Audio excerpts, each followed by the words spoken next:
Well, welcome back to another Market Spotlight. One of the industries that the AV world really supports kind of uniquely is the world of hospitality. So I want to dive in a little bit deeper into what that market looks like, what are some of the buying channels, products, customer demands, things like that. And to have that conversation, I brought on my friend Eric Steiner from Almo. Eric, thanks so much for coming on. Thanks for having me, Ben.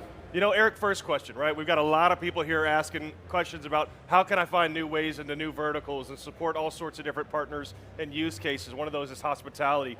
Can you give us just a high-level overview of maybe some of the demands and problems that AV is helping solve in that world of hospitality? Yeah, sure, it's a great question. So in hospitality, there's definitely a difference in brands and flags and in levels of hotel, from a select service all the way up to a luxury property. Sometimes you can get some brand inconsistency or maybe unused areas of the hotel that AV can solve to either add revenue to the hotel or, of course, increase guest experience.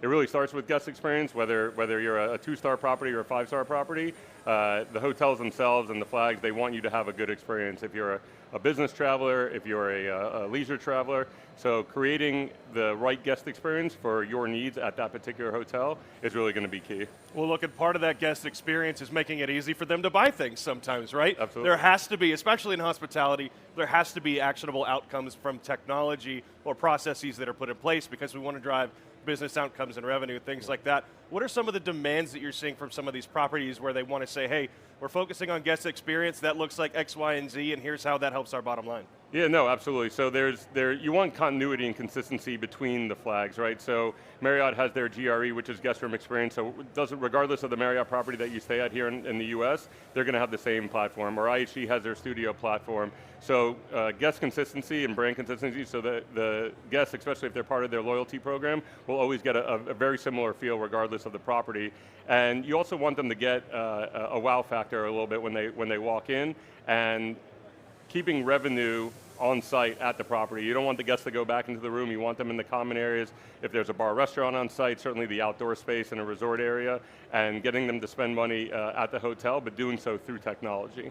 Who typically owns the budget in the market? Are you selling directly to facilities, or are there AV managers on site? Who typically are the buyers of the technologies? Yeah, so absolutely. So we work with a wide range of customers, resellers, integrators, procurement firms, design firms, and they really need to know who's making those decisions, right? Is it a single owner if they own a franchise property? Is it a ownership group? Is it a management company? Is it a procurement firm? It could be a subcontractor. Who's actually making those decisions? And then understanding the decision-making process, the timeline, making sure that what they want to achieve in their goals aligns with their budget. Sometimes people have big dreams or big goals of what they want to achieve, and then they see the sticker price and they say, oh, hold on, this may not be for us. But really understanding that, also understanding the capital expenditure budget versus the operational expenditure budget.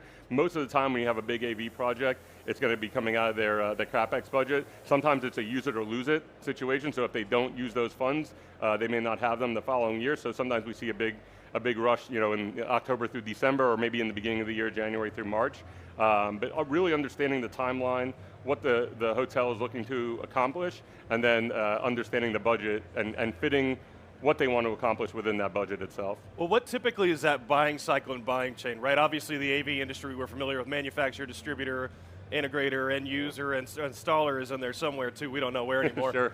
What does that process look like in the hospitality market? Yeah, well, we could do it all, right? But it really depends, right? We've had customers and worked with customers where the buying cycle has been over 2 years, which is probably on the longer end. We've had customers call us right away saying, hey, we need something right now because a hotel may have an inspection coming up, it's a renovation, or it's a new build and they're ready to open and someone forgot to order something. So it really depends on the timeline, but it can be a lengthy process, especially when you're working with different entities and who's on first, essentially. Well, last question here for you, Eric. Obviously, Almo has such a massive presence in the AV industry, but there's even almost a much larger presence, it feels like, sometimes in hospitality. How do you continue to see these two worlds merge together? Yeah, it's a great question. So we've had tremendous growth. We have great partners that we work with, both on the display side, on the AV side. Also, we do a lot in appliances. We do outdoor furniture, creating a very inviting space, right? A friend of mine used to say techerating, right? Was very good. And putting all these things together to offer everything that we can to our customer is really, really important for us. Well, Eric, thanks so much for joining us today. We appreciate you coming on the show. And thanks for having me. Great to see you. Appreciate you.